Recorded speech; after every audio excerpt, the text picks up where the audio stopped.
চলে আসলাম কিন্তু মাঠে। দড়ি নিয়ে কিন্তু ছোটাছুটিই করছি। কেন বলো তো? নতুন বছরে ছোটাছুটি করছি, একটা ভাড়া টানাতে হবে। দড়ি দিয়ে ভাড়া টানাতে হবে।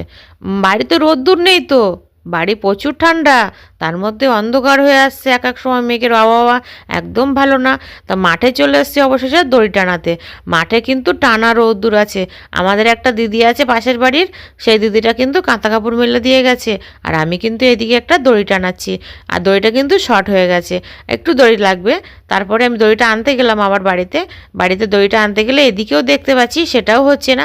আর একটা কিন্তু দড়ির খুব প্রয়োজন আছে। এবার কি করবো বলো তো? ছোট্ট একটা দড়ি নিয়ে চলে আসবো বাড়ি থেকে।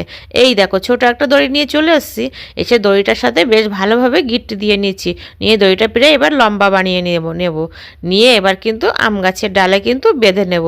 বাঁধলে কি বলো তো বন্ধুরা, এবার কিন্তু একটা বেশ ভালো সালো একটা মানে মজবুত একটা দড়ি টানানো হবে, ভাড়া যেটাকে বলি আমরা। তো এই আম গাছের ডালটাই দেবো। দেওয়ার ফলে কি বলো তো, এইবার লম্বালম্বি করে একটু দাঁড়াচ্ছে মতন হয়ে গেছে, কিছু ব্যাপার না।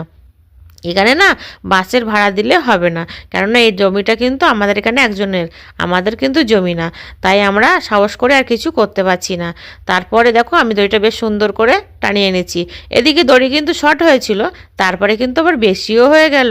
ওই বলে না, ভগবান বলে না, দিলে তো একদম প্রথমের দিকে কিছুই দেয় না, আর দিলে তো লাস্টের দিকে একদম ভরিয়ে দেয়। তো সত্যি কথা বলতে কি, দড়িটা হচ্ছিল না, দেখো কত বড় দড়ি হয়ে গেল।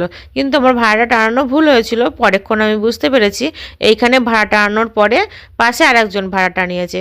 তাদের ভাড়া টানানোর ফলে না, তাদের জামা কাপড় মেললে না আমার ভাড়ার কিন্তু রোদ লাগে না।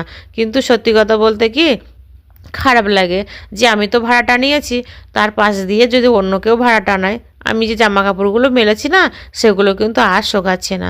তো যাই হোক, আমার তো দড়ি না, আমার তো মাঠ না যে আমি বলতে পারবো যেখান থেকে ভাড়াটা খোলো, আর যে যা পারে করুক গিয়ে।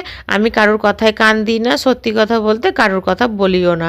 আমি আমার মতন এই মেলে দেবো এখন। দেখো সব গাছের গায়ে গায়ে মেলে দিয়েছিলাম। এবার কিন্তু আমার নাইটিগুলো একে একে মেলে দিচ্ছি।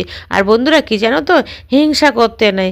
বলে না, ধৈর্য ধরো, ধৈর্যের ফল কিন্তু মিঠা হয়। আর আমি কিন্তু কারোর উপরে হিংসা করি না বন্ধুরা, বিশ্বাস করো। আমি ছাদে এখন জামা কাপড় মেলি, একদিন জামা কাপড় মেললে আমি দুদিন করেই শুকাই। কেন বলো তো? ছাদের মধ্যে কিন্তু আমাদের একদম রোদ্দুর নেই। তারপরে আমি সব জামা কাপড়গুলো মেলে দিলাম, প্রচুর গরম লাগছে। তো আমি জ্যাকেটটা এখন খুলে নিলাম, সোয়েটারটা খুলে নিয়ে এখানে কিন্তু মেলে দিলাম রোদের মধ্যে। বুঝতে পেরেছি? আমার বাবার প্যান্টটা দেখো ঘাসের মধ্যে মেলে দেওয়া ছিল, সেটাকে তুলে নিলাম। নিয়ে কিন্তু এখন দড়িটা টানিয়ে দেবো। আর যেটা বলছিলাম, হিংসা করলে কিন্তু বেশি দিন চলা যায় না। হিংসার ফল কি বলো তো? হিংসার পরিণতি হচ্ছে